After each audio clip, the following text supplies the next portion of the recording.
شایان خلک د چا د لاسه قتل شوی دی او د اخر دای ولی قتل کوو. ټول معلومات زه تاسو ته په دې ویډیو کې درکوم. زموږ دا ویډیو د سره تر اخره پورې ګورئ چې تاسو ته پوره معلومات در ورسیږي. د دې معلومات نه مخکې زه تاسو ته دا یادګینه وکړم، تاسو کو چینل زموږ په دې سوپر کلیک چینل کې نوي وئ، چینل هم نوي سبسکرایب کړئ. مهرباني وکړئ تاسو زموږ دا سوپر کلیک چینل د سره سبسکرایب کړئ. خوا کې وسه د ټلې نشانه وهه چې یو نوي معلومات ویډیو تاسو ته په اسانۍ باندې تر ورسیږي. مینوالو د ثوابۍ اوسیدونکي شایان خان چې د خپل د ملګري د لاسه قتل شوی دی، د څنګه قتل شوی دی. شایان خان د خپل د کون نه دوه د سونې ګوتې اوچتې کړلې او زرګر ته یې یوولې. هغه د خرڅې کړلې په 3,000 روپۍ باندې چې په 3,000 روپو کې د 9,000 روپۍ واغستلې او 50,000 روپۍ اسد خلک ته ورکړلې چې کم یو د شایان خپل دوست و هغه ته یې ورکړلې او ورته ویې چې دا سره امانت کېږده، دا به بیا دواړه په شریکه باندې خورو. خو دا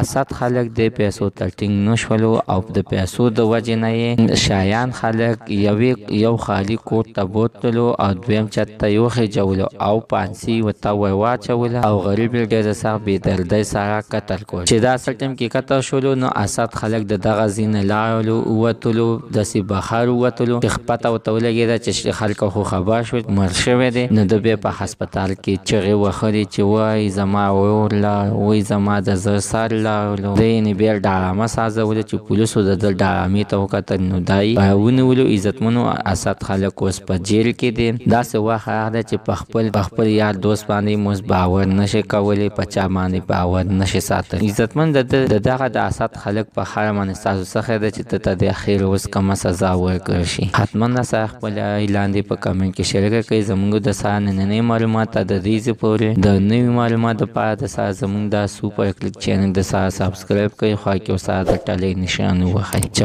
یو نوي معلومات ویډیو تاسو ته په اسانۍ باندې تر ورسیږي.